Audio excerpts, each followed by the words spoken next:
어순 날이 이미 이름에 그들이 다같이 한 곳에 모여더니 흘려니 하늘로부터 급하고 강한 바람 같은 소리가 있어 그들이 앉은 집에 가득하며 마치 불의 효처럼 갈라지는 것들이 그들에게 보여 각 사람 위에 하나씩 임하여 있더니 그들이 다 성령의 충만함을 받고 성령이 말하게 하심을 따라 다른 언어들로 말하기를 시작하니라. 아멘. 예. 제가 잊어버릴 수 있어서 저번부터 계속 말씀드리려고 했는데 이제 중국어로 이렇게 기록되어져 있는 그 PPT는 이제 하지를 않습니다. 우리 아이들도 이제 거의 제가 토요일 날에 성경 공부할 때 읽으라면 다 읽고 이렇게 하더라고요. 그래서 다음 주부터는 이렇게 중국말로 할 수 있는 그런 것들을 전부 이렇게 정리할 수 있도록 이렇게 해주시면 감사드리겠습니다. 오늘 예배에 나온 우리 여러분들을 정말 누구보다도 사랑하고 누구보다도 축복합니다. 정말 우리 하나님의 은혜가 저와 여러분 가운데 함께하기를 예수님의 이름으로 축복합니다. 여러분 마태복음 16장에서 베드로의 신앙 고백, 주는 그리스도시요 살아계신 하나님의 아들이십니다 하는 이 고백을 들은 주님은 굉장히 중요한 하나를 선포하십니다. 그때 처음으로 교회라는 언급을 하셨어요. 주는 그리스도시요 살아계신 하나님의 아들이십니다. 베드로의 고백을 듣고 그 다음에 하셨던 말씀이 교회에 내가 교회를 세울 건데 베드로 너 위에 내가 교회를 세울 거야. 그 교회는 음부의 권세가 틈타지 못하는 아주 튼튼한 그런 교회로 내가 세울 거야 하고 하나님께서 예수님께서 이 교회라는 말을 처음으로 언급해 주셨습니다. 그리고 그 교회를 가르쳐 내 교회인데 음부의 권세가 이기지 못하고 내 몸이라 너희들은 그 안에서 행복하고 그 안에서 정말 우리 하나님을 누려야 될 그러한 거룩한 자라 하고 하나님께서 예수님께서 직접 선포해 주신 말씀이 바로 오늘 마태복음 16장의 말씀입니다.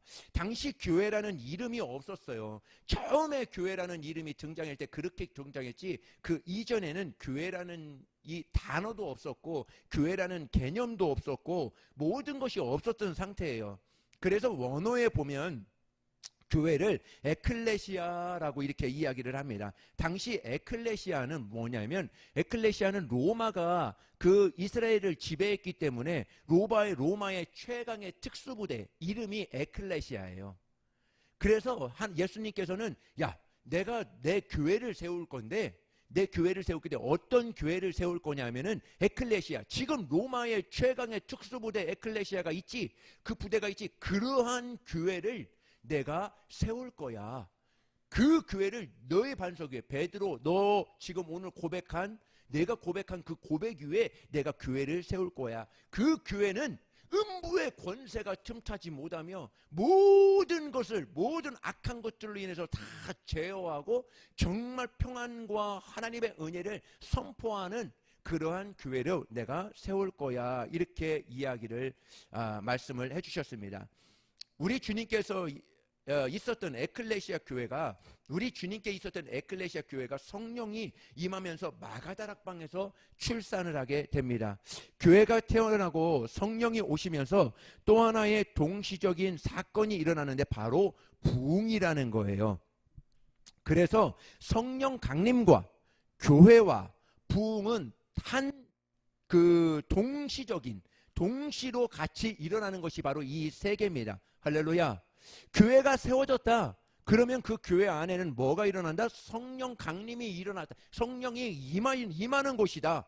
또 한 가지는 뭐 하는 것이다? 부흥이 일어나는 것이다. 성령이 우리 안에 임함으로 우리 가운데 부흥이 일어나서 하나님을 찬양하는 것이 될 것이다 해서 이 세 개는 꼭 붙어 다닌다는 것이죠.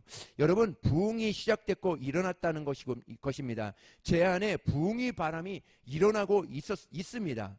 우리는 교회가 부흥의 바람이 일어나고 있다는 것을 우리는 알고 있습니다. 부흥에 정말 미친 사람처럼 정말 처음 우리 교회가 시작할 때부터 부흥을 위해서 계속 이야기하고, 지금도 부흥에 대한 그 이야기는 제 입에서 정말 끊이지 않고 설교 때마다 나오는 것이 이 부흥의 이야기입니다. 우리 모두가 이런 성도가 되었으면 좋겠어요. 정말 앞에서만 부흥의 손길로 정말 부흥을 외치며 나아갈 때 우리 성도들도 그렇지, 우리 하나님께서 우리 교회에 성령이 임할 수 있도록, 성령이 임하시는 거룩한 곳으로 우리 하나님께서 만들어주신 거룩한 교회고, 또 정말 이곳에서 부흥이, 하나님이 나타내는 거룩한 역사가 일어날 거야 하는 그 기대를 가지는 우리 저와 여러분들이 되었으면 좋겠습니다. 1907년 평양에서 홀리 퍼펙트 스톰이 일어났어요. 부흥이 일어났다는 거예요. 1907년입니다. 1973년에 빌리 그레이엄 목사님이 한국에 초청되어 오셔서 큰 집회 가운데 한때 부흥을 일으키셨다는 것을 우리는 보게 되었습니다. 그리고 이듬해 1974년 엑스포가 여의도에서 100만 명의 구령 운동을 해서 부흥이 그 당시에 다시 한번 일어난 것을 우리는 보게 되었습니다. 대한민국에 강력한 부흥의 바람이 왔고 전 세계 교회들이 한국 교회에 집중되기 시작했습니다. 그렇게 타오르는 한국 교회가 2000년도 새로운 밀리니엄 시대를 맞이하면서 갑자기 쇠퇴기를 맞이하게 됩니다. 서서히 식어가고 서서히 꺼지는 것이 아니라 갑자기 부흥의 불결이 확 꺼지는 것 같은 그러한 느낌이 들었습니다. 제가 제일 먼저 캠퍼스 안에 크리스찬 청년들이 사라지고 말았습니다. 정말 교회마다 주일학교가 텅텅 비기 시작했습니다. 1200만 명이라는 기독교인이 1200만 명이라고 자랑했던 우리 한국 교회가 정말 점점 지나가면서 1000만 명이 되고 800만 명이 되고 700만 명이 되고, 코로나가 한번 터짐으로 인해서 600만 명이라는, 그렇게 반으로 잘려지는 그러한 것이 되어져 버렸습니다. 지난 80년대 이후로 40년 동안 지금 이어져 오면서 부흥에 대한 기대조차도 사라지고 있었던 것이 우리 사실입니다. 더 이상 부흥을 말하는 사람도 없고 부흥을 노래하는 사람도 없다는 것을 우리는 보게 되었습니다. 많은 사람들이 하나님께서 촛대를 한국에서 옮긴 것이 아닌가 생각했습니다. 그로부터 우리는 코로나라고 하는 세계적인 재앙을 맞이하면서 코로나는 교회를 폭격하게 된 것이죠.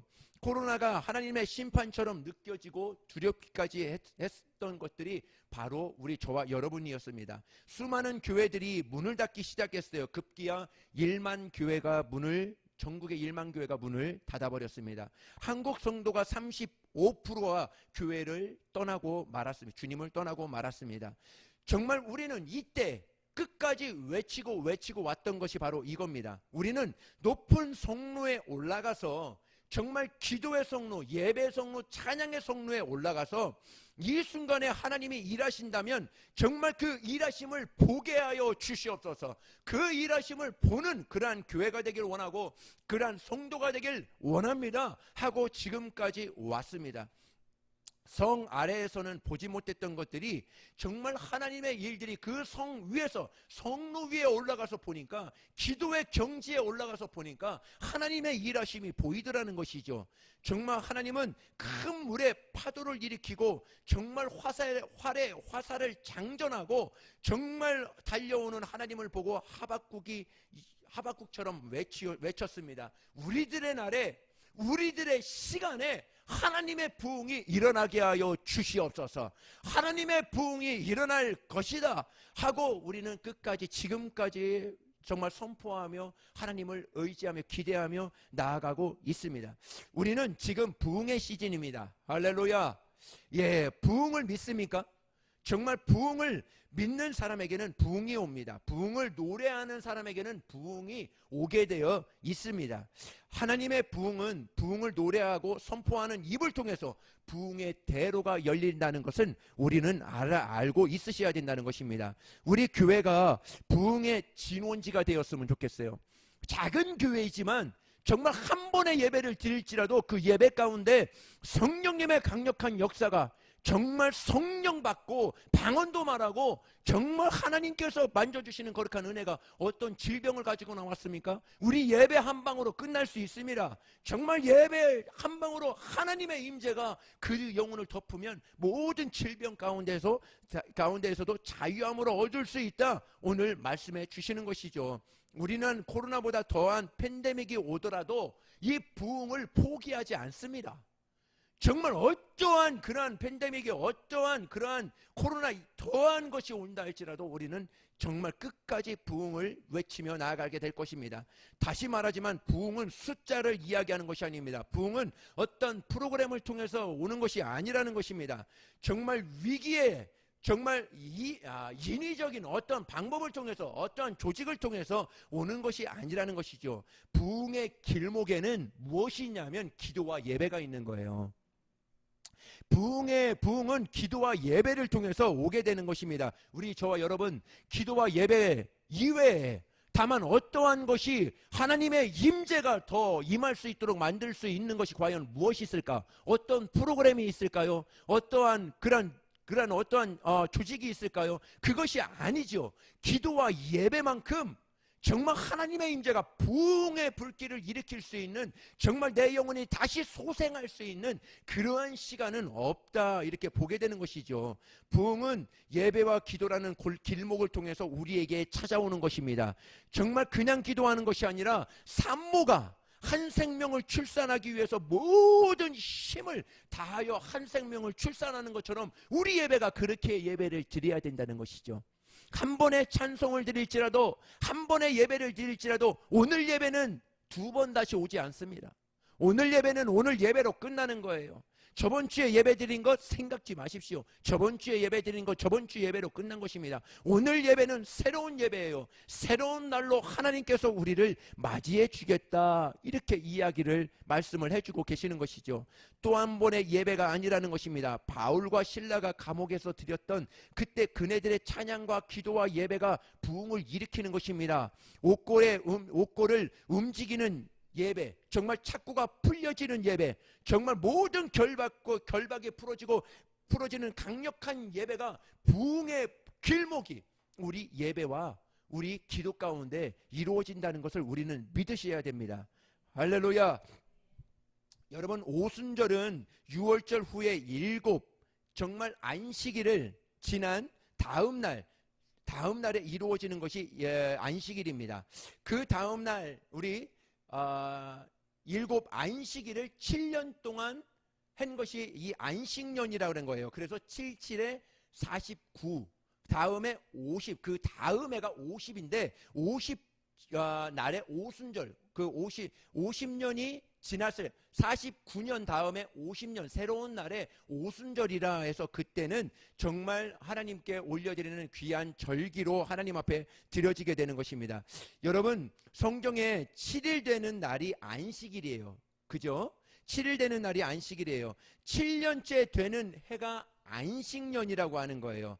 더 중요한 것은 7년 안식년을 7번 지내면 안식년을 7번 지내면 77에 49가 되죠. 그 다음에 50년째 되는 해를 바로 희년이라 이렇게 이야기를 하게 됩니다. 희년의 선포가 되면 모든 종들에게 자유를 선포하게 됩니다. 모든 땅들이 자유를 선포되고 저당 잡힌 것을 빼앗겼던 것 원래 주인에게 다 돌려주는 바로 그 날이 바로 희년이라 이렇게 이야기합니다. 그래서 희년에는 기쁨에요 회복의 해라 정말 보복의 해라 이렇게 이야기합니다. 보복의 해라니까 누구 보복한다는 그런 게 아니라 복에 복을 더한 그러한 해라 이렇게 이야기를 하는 것이죠. 이사야서 61장 우리 한번 같이 읽겠습니다. 네, 우리 읽습니다. 시작.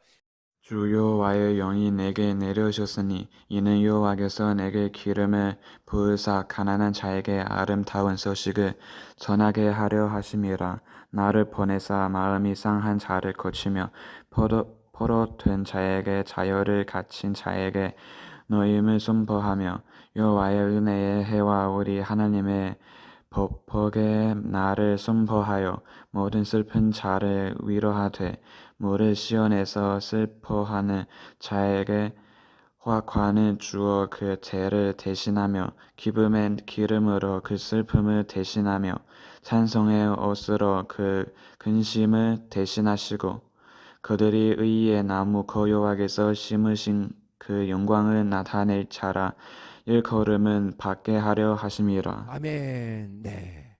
여기서 보면 주 여호와의 영이 내게 내리셨으니, 정말 주 여호와의 영이 내게 내리셨으니, 여기에서 보면은 여호와의 은혜의 해, 하나님의 보복의 날을 선포한다. 이 이야기는 바로 뭐냐면 희년을 이야기하는 거예요.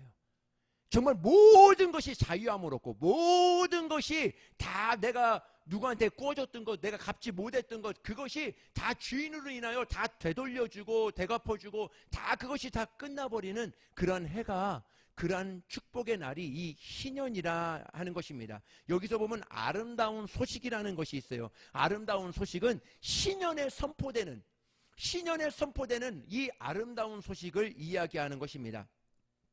그래서 이 아름다운 소식은 바로 뭐냐 하면 보복의 날에 선포하여 모든 슬픈 자를 위로하되 무릇 시온에서 슬퍼하는 자에게 화관을 주어 그 죄 대신에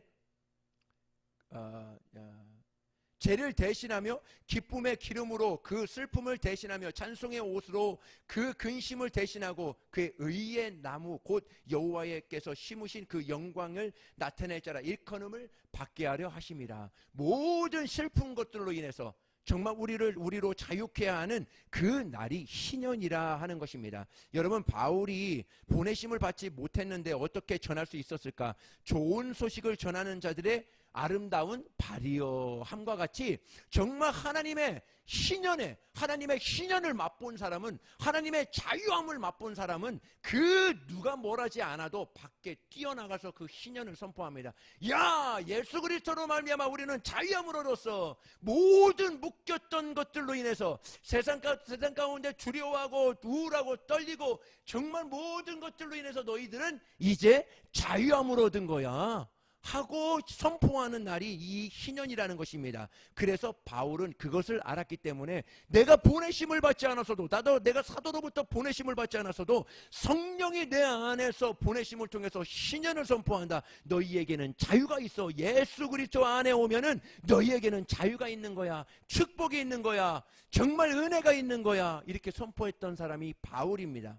이 사람은 희년을 선포할 자로 보내심을 받았기 때문에 모든 것을 접어두고 다닐 때마다 정말 그 공함을 치며 우리 하나님 앞에 외칩니다. 정말 은혜 받은 사람들 보십시오. 정말 세상 가운데 나가서 그 하나님의 살아계심을, 그 하나님의 축복을 전하고자 하는 그러한 갈망이 굉장히 일어나는 것을 우리는 보게 됩니다. 여러분들에게 말씀드립니다. 올해가 희년의 해입니다. 할렐루야. 정말 희년해로 내가 가지고 하나님의 그 축복을 선포하는, 그 축복을 정말 증거하는 그 해로 여러분 정말 맞이했으면 좋겠습니다. 그러면 종들이 자기들이 비관하고 인생에 소망이 없고 절망하고 불평하고 원망하고 무너지고 소망이 없던 그들이 희년의 선포를 들음으로 인해서 야, 우리도 예수님 만나면 자유를 얻을 수 있구나. 야, 예수를 만나니까 내가 자유를 얻었구나 하고 그것을 누리며 선포하는 날이 바로 오늘 이 2023년도 이 날이고 이 해라는 것이죠. 우리는 그것을 끊임없이 하나님 앞에 고백하고 하나님 앞에 선포하며 나아가는 것입니다. 과거 어제까지는 내가 종이었고 자유도 없고 기쁨도 없고 슬픔의 죄를 씌우고 근심의 옷을 입고 다녔지만 지금은 내가 자유를 얻었어. 정말 예수 이름으로 신년이다. 오늘이 신년이다 선포하는 저와 여러분들 되시기를 예수님의 이름으로 축복합니다. 오늘이 신년이야. 오늘이 자유함을 얻은 거야. 오늘 하나님의 말씀으로 너희들은 다 자유함을 얻어라. 너희들은 하나님의 축복으로 다시 한번 오늘의 하루를 다시 한번 시작해라. 한 주를 시작해라. 새로운 날이야. 어저께를 연장했던 오늘의 날이 아니라 어저께는 어저께로 끝나고 오늘은 하나님이 여러분들에게 희년을 주신 새로운 날이라. 그렇게 선포하며 나아갈 때 오늘이 바로 하나님이 역사하시는 최고의 날, 축복의 날이 여러분들에게 있지 않겠습니까?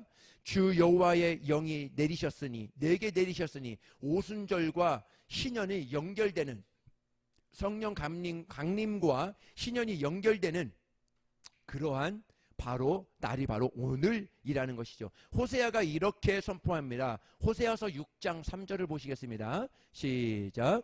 그러므로 우리가 여호와를 알자. 힘써 여호와를 알자. 그의 나타나심은 새벽 비같이 우기문하니 비와 같이 땅을 적시는 낮은 비와 같이 우리에게 임하시리라 하니라. 예, 할렐루야. 예, 우리가 하나님을 알아야 되는 이유가 무엇일까요? 하나님을 알아야 되는 이유는 하나님의 마음이 그렇다는 거예요. 하나님의 마음은 오늘 신년을 선포하고 오늘 신년을 너희에게 내가 자유를 주고자 하는 마음이 고스란히 내 마음이 이거야. 나를 알아봐. 나를 알아보면, 정말 나를 알면 내가 너희에게, 여러분에게 얼마만큼 내가 자유를 주고 기쁨을 주고 내가 너희를 얼마만큼 정말 보석과 같이 아끼고 있는지, 내가 사랑하는 아들을 너희에게 주기까지 그렇게 사랑하는지 그 마음을 알 거야 하고 호세아서를 통해서 하나님의 마음을 저와 여러분에게 전해주고 있는 것이죠. 여러분, 부흥의 현상이 있고 부흥의 실체가 있는데, 사람들이 지은 죄를 들고 하나님께 통곡하고 하나님께 돌아오고 정말 돌아오는 강력한 치유가 일어나고 나아가서 사람들이 어디로 끌려가는 것처럼 교회 안으로 끌려가는 것, 이것이 부흥이라고 생각하는데 이거는 부흥의 현상이라는 것입니다. 교회에 영혼들이, 성도들이 온다, 그것을 모든 사람들은 부흥이라 이렇게 이야기합니다. 그거는 부흥의 현상일 뿐입니다. 실질적으로 부흥의 실체는 하나님이에요. 제가 오늘 저와 여러분에게 말씀드리고자 하는 것은 부흥의 실체, 하나님이, 성령이 여러분들 각각 심령 가운데 임해야 된다는 것입니다. 그래야 부흥의 그 현상이 일어나고 정말 그 가운데 모든 백성들이, 모든 하나님의 자녀들이 돌아와 자유를 선포하고 신년을 선포하고 서로 즐겁게 떡을 떼며 거룩한 교제를 나누며 하나님의 은혜를 나눈다는 것이죠. 하나님의 나타나심이, 부흥은 새벽빛처럼 어김없이 나타날 것이라 이렇게 이야기했습니다. 마른 땅을 적시는 늦은 비와 같이 이 땅을, 모든 땅을, 이 도시를 하나님의 은혜로 적시겠다는 하나님의 의지가 고스란히 담겨져 있습니다. 2007년도에 이런 일이 있었습니다. 부흥이 일어날 것이다 하고 외쳤는데 부흥이 없다, 부흥을 포기했던 그런 시간들이 있었습니다. 우리도 부흥을 외치다가 정말 무엇이 보이지 않으니까 그냥 그만두자. 지금 저희 교회가 세워진 지 2년 반이 됐는데, 2년 6개월이 됐는데 정말 끝까지 부흥을 외쳐서 부흥이 올 때까지 외치는 거예요. 부흥이 하나님 앞에 우리 10년 가운데 어떠한 사람들이 왔을지라도 그 10년 가운데 하나님의 은혜로 하나님의 축복을 받고 정말 형통하고 나는 하나님의 자녀라고 선포하는 그러한 일들이 일어날 때 정말 그러한 부흥이 일어나기를 하나님께서 저와 여러분들에게 오늘도 원하시는 것이 아닌가, 저와 여러분들, 우리 교회에게 원하시는 것이 아닌가 이렇게 보게 되는 것이죠. 여러분, 예수님이 승천하고 10일 후에 성령님이 오셨을 때 그 기간을 그들이 알고 기도했을까요? 10일 후에 성령이 오실 것을 알고 그들이 기도했을까 하는 것이죠. 만약에 500명이 모였을 때 예수님이 얘들아, 마가다락방이 조금 좁고 답답하지만 정말 그렇지만 10일만 마늘 먹으면서 너희들 기다려 봐라 하고 예수님이 가르쳐 주었다면 그들은 떠나지 않았을 거예요.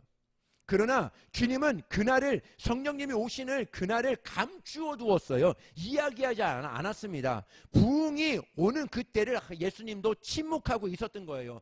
부흥이 올 거야. 성령님이 올 거야. 오는데 언제 올 거야? 그것은 하나님이 감추어 줬다는 거예요. 끝까지 올 때까지 뭐 해라는 거예요? 기도해라는 것이죠.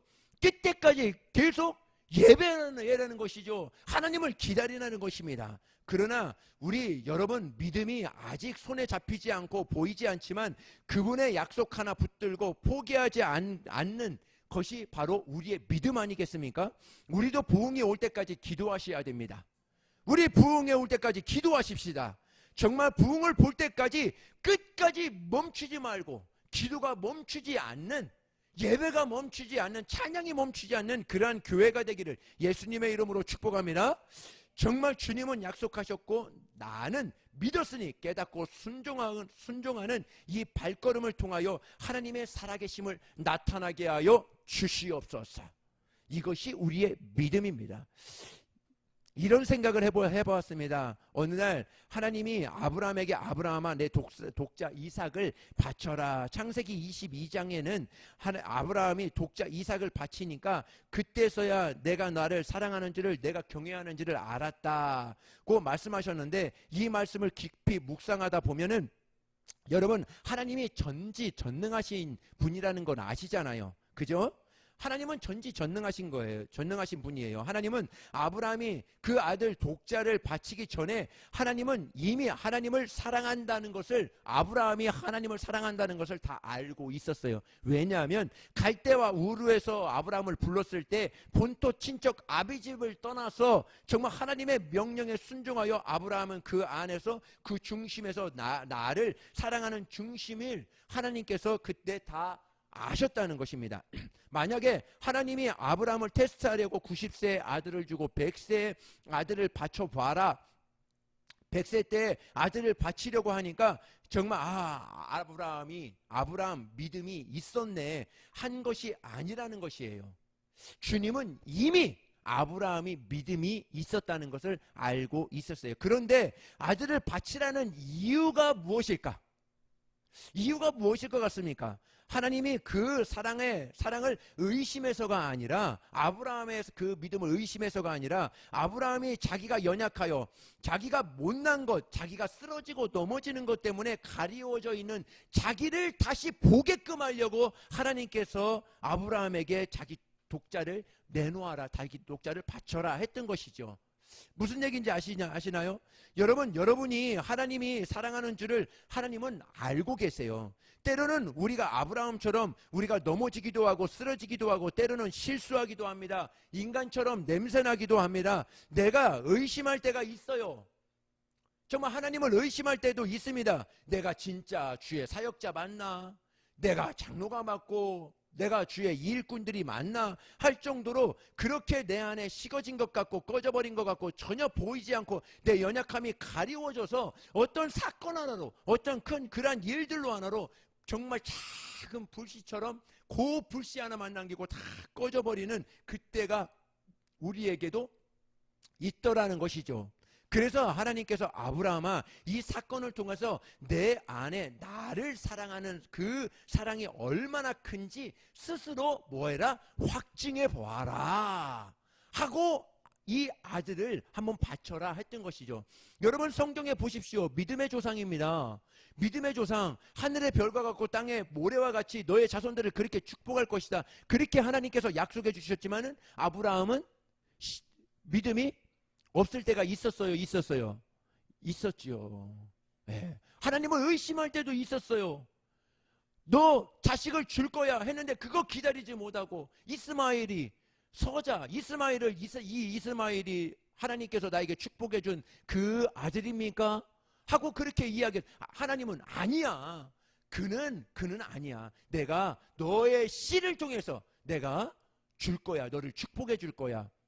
그렇게 의심하고 하나님께 나아갔을 때도 있다는 것이죠. 그것을 이제는 너의 믿음으로 내가 내 믿음이 바로 여기에 하나님 앞에 온전히 서 있습니다 하고 그 의심을 다 떨쳐버리고 내 믿음을 확증할 수 있는 그 확증의 표현을 그렇게 한 것이죠. 그래서 바울이 고린도 후서에 이렇게 이야기하고 있습니다. 후서 13장 우리 5절 읽겠습니다. 시작. 너희는 믿음 안에 있는가? 너희 자신을 시험하고 너희 자신을 확증하라. 예수 그리스도께서 너희 안에 계신 줄을 너희가 스스로 알지 못하느냐? 그러지 않으면 너희는 버림받은 자니라. 아멘. 예. 여기서 보면은 확증하셔야 됩니다. 오늘 확증하셔야 됩니다. 할렐루야. 나는 내 믿음이 하나님 아버지, 내가 세상 가운데서 넘어질 수 있고 정말 인간의 냄새가 날 수 있고 모든 것에서 내가 치우쳐 내 믿음이 빼앗길 수 있습니다. 그러나 내 안에 작은 불씨가 있는데 이거 가지고 다시 한번 우리 예배를 통해서 다시 한번 살려서 내 믿음은 여전히 나는 하나님을 이만큼 사랑하고요, 내 하나님께서 나를 향한 약속을 지금도 기다리고 있고 정말 부흥을 기다리고 있고 하나님 말을 의지하고 다만 한 번의 예배를 드릴지라도 한 번의 기도를 할지라도 한 번의 주님의 이름을 찬송으로 영광 돌릴지라도 하나님의 이름답게 하나님으로 온전히 받아주시는 그러한 예배와 찬송과 기도가 되기를 원합니다 하는 그러한 확증이 우리에게는 있어야 된다는 것이죠. 그러한 확증할 수 있는 그러한 기회가 바로 뭐냐면 오늘의 예배라는 것입니다. 오늘의 예배 가운데 내 영혼의 부흥이 일어나야 된다는 거예요. 그것이 확증입니다. 성령님이 내 안에서 막 나를 어떻게 할 수 없이 막 하나님이 정말 내 안에서 역사하실 수 있는, 정말 너를 통하여 내가 이 일을 할 거야, 너를 통하여 지금 이 일을 내가 나타낼 거야 하는 그런 말씀이 내 안에서 일어날 때 오늘이 확증받을 수 있는 절호의 기회라 오늘 말씀하고 있는 것이죠. 제가 주님을 믿은 지 거의 한 30년 정도가 되었더라고요. 한번 이렇게 계수를 해보니까 과거에 이렇게 부흥에 미친 적이 없어요. 부흥에 찬양도 많이 하고 또 부흥에도 많이 가서, 옛날에는 부흥회도 많이 했습니다. 제가 초신자 때 처음에 청년 때 예수 믿었거든요. 20살 초반 때 예수 믿었어요. 정말 그 새까만 그 개척교회 거기서 지하에서거든요. 지하에서 해서 예수 믿었는데 거기에서 부흥회를 한다 하면은 막 부흥사들이 와가지고 할렐루야 하면서 막 이렇게 쫙 갑니다. 그러면 뒤에서 큰 북이 있어요. 큰 북. 우리 권사님 아실 거예요. 북 뒤에다가 놓고 뒤에서 막 꽝꽝 치면서, 그죠? 막 치면서 막 찬양하고 그 막 사람들이 거기에서 막 에어컨이 어디서 선풍기도 땀 뻘뻘 흘리면서 막 기도하고 하나님 앞에 나아갔던 것 생각이 납니다. 정말 어떻게 보면 그때 그 부흥보다 더 강력한 부흥을 주시고자 하는 때가 바로 이때라는 것이죠. 정말 우리는 그때를 갈망하고 있습니다. 정말 하나님이 주시고자 하시는 그 부흥을 오늘도 정말 어떻게 보면 좀 죄송한 얘기지만은 미친 사람처럼 부흥을 외치고 있는 것이 바로 접니다. 지금 용암이 끓고 있는 곳이 있다고 합니다. 볼케이노라는 곳이라고 합니다. 유황 냄새가 진동하고 땅에서 엄청난 수증기가 올라오고 엄청나게 뜨겁다고 합니다. 부흥이 터질 때가 되었다는 거예요. 정말 용암이 터질 때가 되었다는 것입니다. 우물을 파는 사람의 전설이 있습니다. 우물 파는 사람의 전설이 있는데 이분은 우물을 팠다 하면은 우물이 반드시 나와요. 물이 나옵니다. 사람들이 물었습니다. 당신은 어떻게 거기를 알고 팠길래 물이 나옵니까? 이렇게 이야기를 했더니 이분이 했던 얘기가 있어요. 나는 어디에 물이 있고 물이 나오는지를 잘 몰라요. 그런데 딱 한 가지가 있어요. 한 번 파면 물이 나올 때까지 팝니다. 그렇기 때문에 그 사람이 파면은 물이 나온다는 거예요. 왜요? 물이 나올 때까지 파기 때문에 그래요. 우리는 그렇습니다. 우리는 하루 이틀 기도하고 그냥 부흥이 안 오니까 아예 부흥 안 오나 보다. 몇 해 기도하고 봐야 안 오나. 그것이 아니에요. 우리 평생을 부흥을 놓고 부흥에 막 찬송하고 노래하고 하나님 앞에 예배하고 나가야 되는 것이죠. 부흥이 올 때까지 하는 것입니다. 엘리야의 근성을 한번 보시겠습니다. 정말 전혀 비가 오지 않습니다. 여러분 3년 6개월 동안 비가 오지 않았다. 한 해만 1년만 비가 오지 않았어도 와 사람들 말라 죽습니다. 막 엄청납니다. 근데 3년 6개월 동안 비가 오지 않았어요. 엘리사 시대 때. 그런데 당당하게 엘리야는 아합 왕에게 가서 아합 왕 그 앞에서 두 다리에 정말 머리를 박고 하나님 앞에 간절히 기도합니다. 하나님과 내 인생에서 정말 하나님의 살아계심을 오늘도 보여주시옵소서. 하나님이 나의 하나님이심을 오늘도 보여주시옵소서. 그 제단에 물을 뿌려라. 엘리야가 물을 뿌려라 해서 종들이 막 뿌립니다. 아니 더 갖다 뿌려. 흥건하게 뿌려. 막 질퍽질퍽할 수 있도록 다 뿌려. 하나님 앞에 기도합니다. 하나님이 살아계신 하나님임을 보여주시옵소서. 하나님이 나의 하나님임을 보여주시옵소서. 하나님이 우리 교회의 하나님, 우리 가정의 하나님, 우리 저의 하나님임을 오늘 보여주시옵소서 하고 그 한마디 딱 하니까 하늘에서 불이 내려서 그 모든 제단을 다 살라버렸습니다. 또 이 엘리야는 높은 곳에 올라가서 정말 비가 오지 않았다고 그랬죠. 비가 오지 3년 6개월 동안 비가 오지 않았을 때 하나님 앞에 간절히 기도합니다. 기도하고 하늘을 바라보니까 아무것도 없어요. 또 기도합니다. 또 보니까 없어요. 또 기도합니다. 또 없어요. 또 기도해서 또 보니까 조그만 손바닥만한 구름이 하나 딱 쫙 멀리서 하나가 있는 거예요. 저 구름인지 아닌지 할 정도로 그런 구름이 있는 거예요. 이 엘리야의 믿음의 선포는 어떤 줄 알아요? 왕이여, 왕이여, 마차를 빨리 준비하십시오. 큰 비가 옵니다. 큰 비가 올 것입니다. 빨리 이곳을 내려가십시오 하고 선포합니다. 그때 그 3년 6개월 동안 내리지 않던 그 비가 그때 그 손바닥만한 그 구름을 보고 믿음의 선포를 했을 때 큰 비가 내려왔다는 것을 말씀을 통해서 우리는 보게 됩니다. 저는 그렇습니다. 손바닥보다도 조금 더 큰 부흥의 말씀이 저에게는 있습니다. 저는 그런 거예요. 정말 우리 하나님께서는 우리 교회와 저와 여러분들을 얼마나 사랑하시는지 몰라요. 또 이 땅에 그리스도인으로 살아가는 모든 사람들을 얼마나 사랑하시는지 모릅니다. 뿐만 아니라 아직 예수님을 영접하지 않았지만 아직 예수님을 기다리고 있는 모든 사람들을 예수님은 얼마나 사랑하는지 몰라요. 우리에게는 사명이 있습니다. 나만 하나님 믿고 나만 예수 믿고 천국 가면 됩니까? 그게 아니잖아요. 믿지 않는 사람들 얼마나 불쌍해요. 평생 저렇게 힘들게 살았다가 힘들게 살고 죽어서도 지옥 가요. 얼마나 불쌍해요. 이 땅에 조금 힘들고 좀 연약하고 부족하게 살지라도 이 땅에서 그렇게 살지라도 정말 뱅진남치 살지라도 내가 예수 잘 믿어서 영원한 천국에 가서 하나님과 함께 살 수 있다면 그것이 복이 되지 않겠느냐는 것이죠. 그것이 은혜가 되지 않겠. 그 눈을 가지고 영혼들을 바라봐야 되는 것입니다. 그 눈을 가지고 영혼들을 바라볼 때 얼마나 불쌍해요. 하나님의 마음이 느껴지지 않아요. 하나님이 얼마나 사랑했든지 자기 아들을 이 땅에 보내주신 거예요. 하나님이 우리를 얼마나 사랑했는지 자신의 아들을 이 땅에 보내주셔서 우리를 십자가에서 자기 아들을 못 박게 하고 우리 모든 죄를 다 담당시키시고 우리로 그 아들을 보고 믿는 자마다 하나님의 아들임을 믿는 자마다 내 모든 죄를 가져가셨다는 것을 믿는 자마다 그리고 부활하시고 다시 오실 그 예수님을 믿는 자마다 다 하나님의 자녀가 될 수 있도록 하신 하나님의 사랑, 그 사랑을 우리로 하나님의 마음을 전할 수 있도록 우리에게 은혜를 베풀어 주신 것이죠.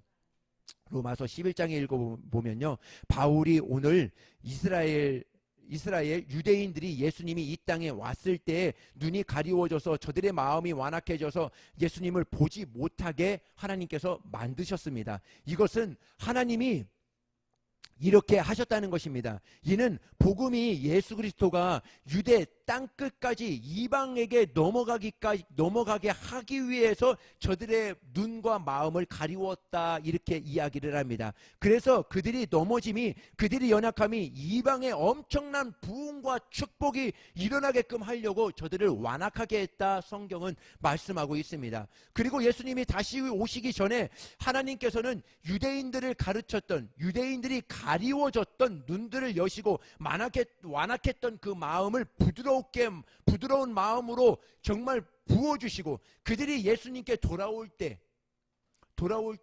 하나님께서는 이미 다 됐구나 하고 그들의 마음을 다 녹여서 예수님이 다시 오신다 하는 것이죠. 저번에도 여러분들에게 말씀드렸습니다. 지금도 유대인들이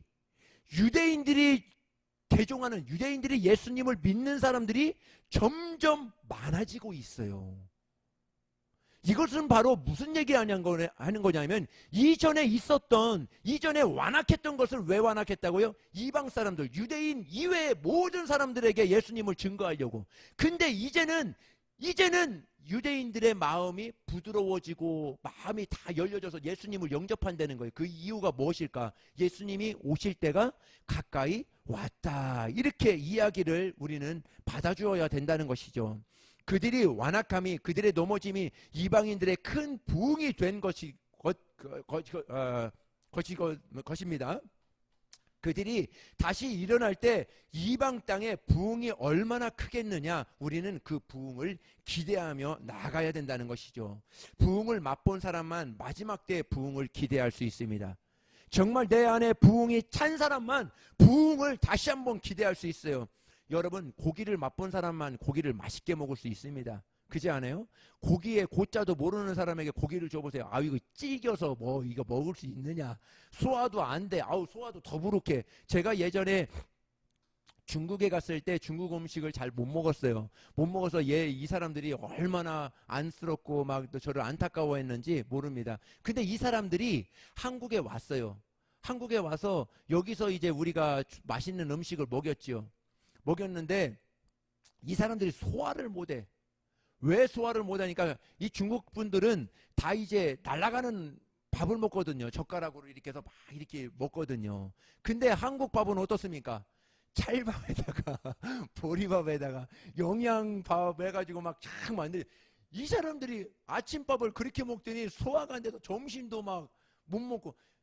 그때서 이제 안 거지요. 어떻게 보면 정말 그때 조진호 목사님이 왜 밥을 못 먹었는지 그때 와 보니까 그때 알았던 것이죠. 먹어본 사람만 아무리 좋은 거를 줘도 먹어본 사람만 먹을 수 있는 것처럼 부흥도 똑같습니다. 부흥도 경험한 사람만, 내가 성령님이 임하고 정말 성령으로 뜨거워진 사람만 그 부흥을 나타낼 수 있다는 것이죠. 여러분, 오늘 부흥을 경험하셔야 됩니다. 오늘 부흥을 만나셔야 된다는 것입니다. 여러분, 우리가 다시 오시는 주님을 기다리는 것 당연합니다. 좋은 믿음입니다. 그러나 왜 주님 다시 오시는 그 날을 기다려야 되는가? 이 세상 사는 것에 의미 없고 하루를 살아도 삶에 의미가 없어서 빨리 갔으면 좋겠다. 지겨운 이날 빨리 갔으면 좋겠다. 하늘만 바라보고 있으면 안 된다는 것이죠. 이렇게 기다리고 이런 믿음이면 굉장히 위험할 수 있다는 것입니다. 우리는 오늘 살아야 되는 이유가 분명해야 됩니다. 우리는 구원의 그 십자가, 구원은 이미 우리는 다 받았어요. 할렐루야. 우리 저와 여러분 예수 믿지 않아요? 예수님이 나의 구주이신 것을 믿잖아요. 나는 예수 믿음으로 인해서 이제 천국 간다는 걸 믿잖아요. 우리는 이제 구원 갖고 왔다 갔다 하면 안 됩니다. 내 구원 받았느니 안 받았느니 그거 갖고 왔다 갔다 하면 안 돼요. 그것이 아니라 우리의 목표는 구원이 아니라 구원을 넘어 구원에 대한 오늘 살아야 되는 이유를 찾아야 됩니다. 정말 돈을 벌어도 돈을 벌어야 되는 이유, 사업을 해도 사업을 성공해야 되는 이유, 공부를 해도 공부를 해야 되는 이유. 내가 우리 청년과 우리 학생들에게 너희들 공부해야 돼. 공부 열심히 해야 돼. 정말 공부 열심히 해야 돼 하고 매일 우리 토요일마다 맨날 그 얘기하고 있어요. 공부 안 하면 아주 코를 그냥 공부 열심히 해야 돼. 왜 해야 되느냐? 하나님이 더 크게 사용하시려고, 하나님의 일을 하기 위해서, 하나님의 전하기 위해서. 내가 영어만 열심히 해보십시오. 외국에 나가서 복음을 다 전할 수 있어요. 근데 아무리 복음이 충만해, 근데 영어를 못해. 외국에 가봐, 선교사로 가면 복음을 전할 수 있어요? 전할 수 없는 거예요. 그렇기 때문에 우리는 공부해야 되는 이유가 있고, 사업을 성공해야 되는 이유가 있고, 오늘 살아야 되는, 오늘 숨 쉬어야 되는 이유가 여기에 있는 것이죠. 우리 교회에 분명한 부르심이 있는 것입니다. 오늘 교회에 분명한 하나님이 정말 일하심이 우리 교회에 있는 것입니다. 그럼에도 우리 주님 기다려야 하는 한 가지의 이유가 있다면, 사도행전의 부흥을 맛본 사람만 마지막 때 부흥을 일으킬 수 있는 주역이 될 수 있기 때문에 그렇습니다. 우리는 사도행전에 일어났던 그 부흥을 알고 있습니다.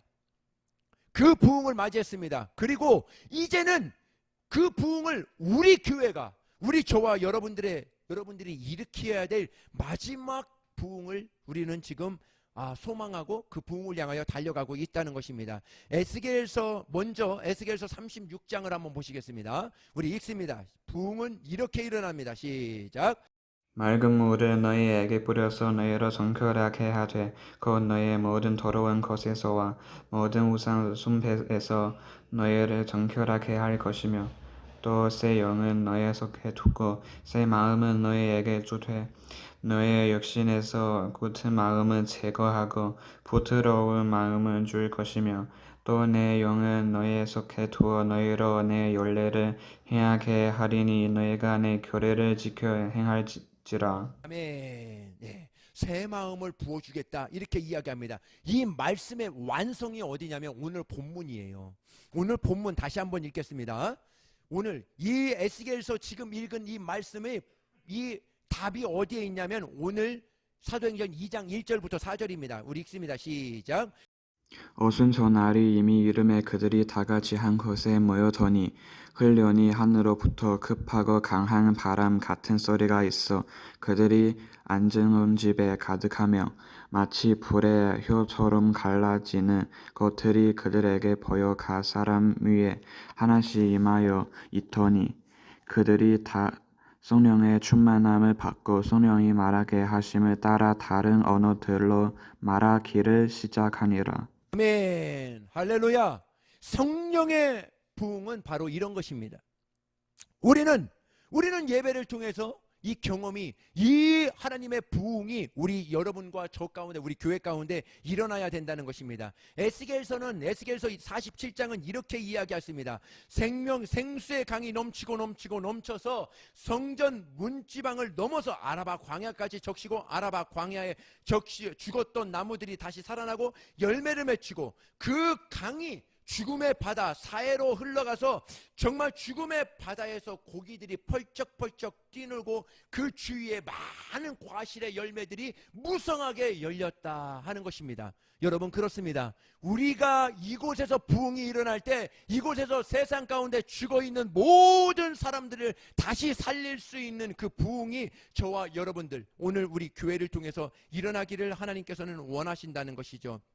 이 부흥이 그때 그네만에 한정되어 있는 부흥이 아니라는 것입니다. 오늘 경험하고 오늘 누리고 오늘 우리 하나님 앞에 살아내야 된다는 것이 우리 믿음의 사람들입니다. 마지막으로 우리 세 가지만 말씀드리고 마치도록 하겠습니다. 첫째는 현저한 부흥입니다. 뚜렷한 부흥이라는 거예요. 뭐냐면 확실한 부흥을 우리가 볼 것이다. 애매하게 이게 부흥인지 아닌지 이렇게 오지 않는다는 거예요. 하나님께서 우리에게 내려주시는 부흥은 뚜렷하게 우리가 확 느낄 수 있을 정도로 현저한 부흥으로 우리에게 임할 것이다 하는 것입니다. 두 번째입니다. 궁극적인 부흥이라는 것이에요. 더할 나위 없는 좋은 날에라는 뜻입니다. 뭐라고요? 더할 나위 없는 좋은 날에 궁극적인 부흥이 일어날 것이다. 첫 번째, 뚜렷이 내가 이게 부흥이구나 하고 확실하게 올 것이고, 두 번째, 궁극적인 더할 날이 없는 좋은 날, 바로 오늘이라는 날이에요. 오늘 이 날에, 오늘 지금 하나님께서 부흥을 일으키시기를 하나님께서는 원하신다는 것이죠. 최고의 날이라는 것입니다. 세 번째입니다. 종국적인 부흥이라는 거예요. 마지막 날이라는 것입니다. 마지막 부흥을 하나님께서 일으키시고자 하시는 거룩한 하나님의 마음이 고스란히 담겨져 있다는 것입니다. 예수님 다시 오십니다. 정말 우리 모든 부흥의 끝은 예수님이 다시 오시는 그날에 이루어질 것입니다. 우리는 매일과 같이 매일매일 부흥을 선포하며 나아가게 될 것입니다. 부흥을 외치며 나아가게 될 것입니다. 정말 하나님 아버지, 우리 현저한 부흥이 우리 교회 가운데 일어나게 하여 주시옵소서. 우리 가정 가운데 일어나게 하여 주시옵소서. 궁극적인 부흥은 더할 날이 없는 그날에, 좋은 날에 하나님 아버지 일어나게 하여 주시옵소서. 종국적인 부흥, 정말 마지막에 일어날 그 부흥을 오늘도 기대하며 하나님 앞에 예배드립니다. 하나님 도와 주시옵소서. 우리는 그와 같은 부흥이 일어나게 도와 주옵소서 하고 오늘도 기도하며 나아갈 때 하나님께서 저와 여러분들, 우리 교회, 우리 가정들, 우리 자녀들을 사용하신다는 것입니다. 오늘은 이 시대는 이때예요. 이렇게 하나님을 맞이하고 하나님 앞에 나아갈 때가 바로 이때라는 것입니다. 우리 모든 성도들 이와 같은 우리 저와 여러분들 되시기를 바라겠습니다. 한마디만 말씀드리면요, 여러분들 여의도 순복음교회에 초창기 때 조용기 목사님 살아계시고 또 최세질 목사님 살아계실 때 금요철야 때, 그때는 금요철야라고 그랬어요. 금요철야 때 신년을 선포했어요. 야, 오늘이 신년이다. 금요철야 때 모든 것이 다 자유할 수 있어. 모든 것이 다 풀어질 수 있어. 병에서 모든 것이 자유할 수 있어. 다 병에서 나을 거야 하고 신년을 선포했어요. 선포했는데 모든 사람들이 그 자리에서 벌떡 일어나 막 춤추며 하나님 앞에 예배했다 하는 것들을 이렇게 보게 되었습니다. 조용기 목사님의 학춤을 아직 보지는 못했어요. 그때 학춤을 추어 주셨다고 하는데 정말 그때 어마어마한 하나님의 신년의 부흥이 일어났다는 것을 들었습니다. 저는 그래요. 저는 소망합니다. 정말 그렇게 그와 같이 목사님처럼 능력은 없고 정말 아직까지 어리고 약하지만은 그러나 제 안에는 그러한 소망이 있습니다. 그때 일어났던 그 부흥은 지금도 일어난다. 사모하는 자에게 일어난다. 소망하는 자에게 일어난다.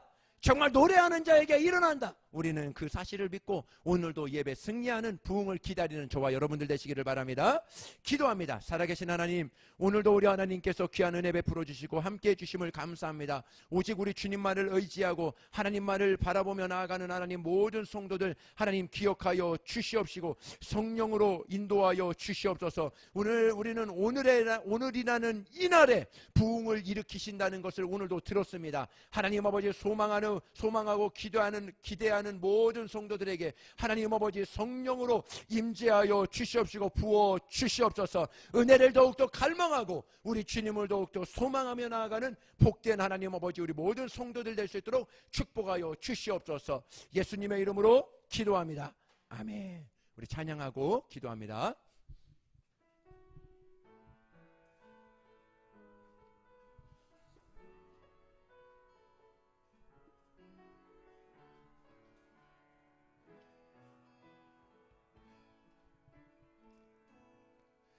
우리에겐 소원이 하나 있네. 주님 다시 오실 그날까지, 주님 다시 오실 그날까지 우리 가슴에 새긴 주의 십자가 사랑 나의 교회를 사랑케 하네. 우리 교회를 향한 우리 마음, 희생과 포기와 가난과 고난, 하물며 죽음조차 우릴 막을 수 없네. 우리 교회는 이 땅의 희망, 교회를 교회 되게, 예배 되게 우릴 사용하소서. 진정한 부흥의 날 오늘 임하도록 우릴 사용하소서. 성령 안에 예배하리라. 성령 안에 예배하리라. 자유의 마음으로 사랑으로 사역하리라. 교회는 세 명이니